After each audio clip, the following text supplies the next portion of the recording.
புரட்சி தலைவர் எம்ஜிஆர் படங்களை பல இயக்குநர்கள் இயக்கியிருந்தாலும் எம்.ஏ. திருமுகம், ப. நீலகண்டன், கே. சங்கர் போன்றவர்கள்தான் எம்ஜிஆரின் அதிகபட்ச படங்களை இயக்கியிருக்கிறார்கள்.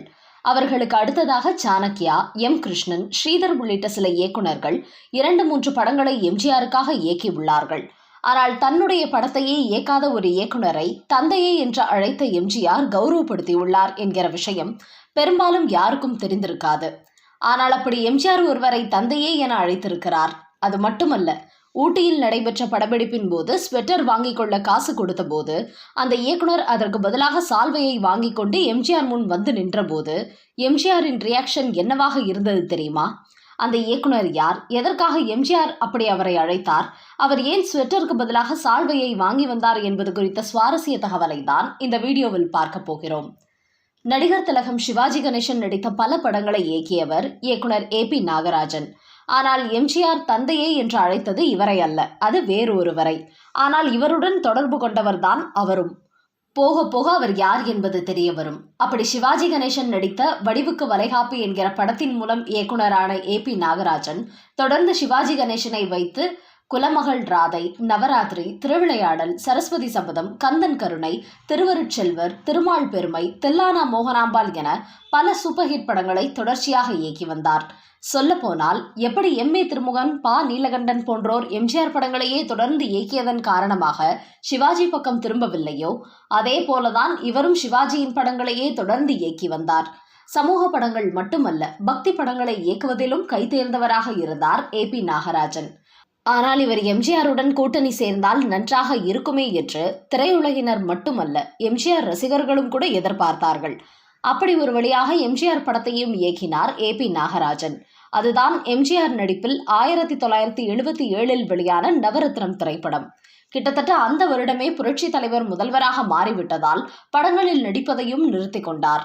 அதே போல ஏ.பி. நாகராஜன் எம்ஜிஆர் படத்தை இயக்கவில்லையே என்கிற மனக்குறை இல்லாமல் அவர் படத்தை இயக்கி முடித்த அந்த வருடத்திலேயே தனது 49வது வயதில் காலமாகிவிட்டார். அப்படி காலமாவதற்கு முன்பாக அவரது உடல்நிலை கொஞ்சம் பாதிக்கப்பட்டு இருந்தது. இருந்தாலும் அதை பொருட்படுத்தாமல் எம்ஜிஆரின் நவரத்னம் படத்தை இயக்கி வந்தார் ஏ.பி. நாகராஜன்.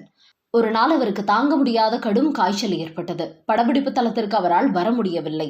ஆனால் எம்ஜிஆர் கிட்டத்தட்ட தேர்தல் அரசியலில் தீவிரமாக ஈடுபட்டிருந்த காலம் என்பதால் அவர் கொடுத்த தேதிகளை பயன்படுத்தி கொண்டு படத்தை முடித்தாக வேண்டிய இக்கட்டான சூழ்நிலை.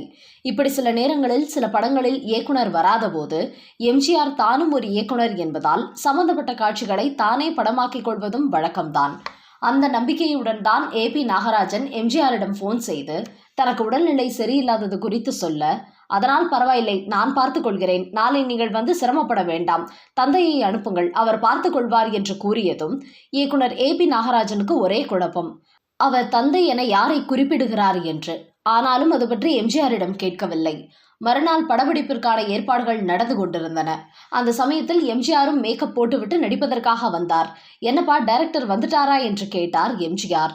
அப்போது அங்கே இருந்த ஏ.பி. நாகராஜனின் முதன்மை இயக்குநர்களில் ஒருவரான ஏ.பி.என். தசரதன் என்பவர், எல்லோரும் வந்து விட்டார்கள் அண்ணா, நீங்க நடிக்க வேண்டியதுதான் என்று கூறினார். நான் கேட்டது டைரக்டர் வந்துட்டாரா என்று என மறுபடியும் எம்ஜிஆர் கேட்டார். அண்ணா, இன்னைக்கு அவர் வரமாட்டார், உடம்புக்கு முடியல, அதனால் நீங்க தான் பார்த்துக்கணும், நீங்கள் தந்தையை வர சொல்லுங்கள் என்று சொன்னீர்களாம், அவர் யாருன்னு தெரியல என்று கூறியுள்ளார் அந்த உதவி இயக்குனர். உடனே எம்ஜிஆர் சிரித்துக்கொண்டே, ராமச்சந்திரனுக்கு தந்தை யார்? தசரதன் தானே, அதனால் தான் உங்களை குறிப்பிட்டு அப்படி சொன்னேன், இது புரியலையா என்று அவர் வேடிக்கையாக சொல்ல, அப்போதுதான் அந்த உதவி இயக்குனர் ஏ.பி.என். தசரதனுக்கு எம்ஜிஆர் தன்னை தான் குறிப்பிடுகிறார் என்கிற உண்மையே தெரிய வந்ததாம். இவர் உதவி இயக்குனராக இருந்தாலும் கூட இவர் ஒரு நாடக நடிகராக நடித்து வந்த காலத்தில் இருந்தே இவரை எம்ஜிஆருக்கு நன்றாக தெரியும். அது மட்டுமல்ல, இராணுவ வீரர்களுக்கு நிதி திரட்டுவதற்காக முதல்வராக இருந்த கர்ம வீரர் காமராஜரின் வேண்டுகோளின்படி கலை நிகழ்ச்சி நடத்திய எம்ஜிஆர் அதில் தானே 3 நாடகங்களை இயக்கினார். அந்த நாடகங்களில் ஒரு நாடகத்தில் கதாநாயகனாக இந்த ஏ.பி.என். தசரதனை தான் நடிக்க வைத்தார். அந்த அளவிற்கு எம்ஜிஆர் இவருக்கு பழக்கமானவர்தான். அது மட்டுமல்ல, ஏ.பி. நாகராஜனிடம் பணியாற்றியதால் படப்பிடிப்பு தளத்திலும் இவரது திறமையை எம்ஜிஆர் பார்த்துள்ளதால் தான் ஏ.பி. நாகராஜன் வரவிட்டாலும் பரவாயில்லை என்று தந்தையை அனுப்புங்கள் என இவரை பற்றி குறிப்பிட்டுள்ளார் எம்ஜிஆர். அந்த வகையில் அன்றைய தினம் ஒரு உதவி இயக்குனராகவும் எம்ஜிஆரை இயக்கும் வாய்ப்பு இவருக்கு கிடைத்தது. பெயரளவுக்கு அப்போதைக்கு மட்டுமே தந்தை என சொல்லாமல் அடுத்தடுத்த படப்பிடிப்பு நாட்களில் வாய்ப்பு கிடைக்கும் போதெல்லாம் இவரை தந்தையே என்றுதான் அழைத்துள்ளார் எம்ஜிஆர். அப்படி அவருக்கு எம்ஜிஆருடன் நடந்த 2 சுவாரஸ்யமான சம்பவங்கள் வேறு இருக்கின்றன. ஊட்டியில் இந்த படத்தின் படப்பிடிப்பு நடைபெற்று வந்தபோது ஒரு நாள் இந்த தசரதன் ஒரு ஸ்வெட்டர் அணிந்து கொண்டு வந்திருக்கிறார். உடனே அவரை அழைத்த எம்ஜிஆர், "என்ன தந்தையே, உங்களுக்கு மட்டும் ஸ்வெட்டர்?" என்று கேட்டுள்ளார்.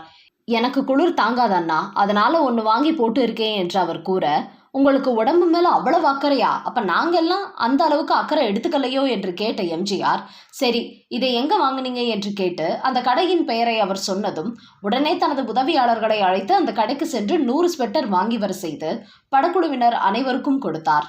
அந்த 100 ஸ்வெட்டரில் இந்த தசரதனுக்கு மட்டும் சேர்த்து ஒரு ஸ்வெட்டர் வாங்கி கொள்ள சொல்லியிருந்தார். ஆனால் கூடவே போன தசரதன், "நாம் தான் ஏற்கனவே ஸ்வெட்டர் வாங்கிவிட்டோமே, அதற்கு பதிலாக ஒரு சால்வையை வாங்கிக் கொள்ளலாம்" என அதை வாங்கிக் கொண்டார்.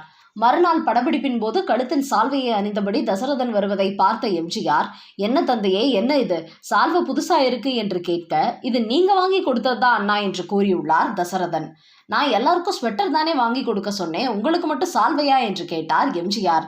"இல்லைண்ணே, நான் தான் ஏற்கனவே ஸ்வெட்டர் வாங்கிக்கிட்டேனே.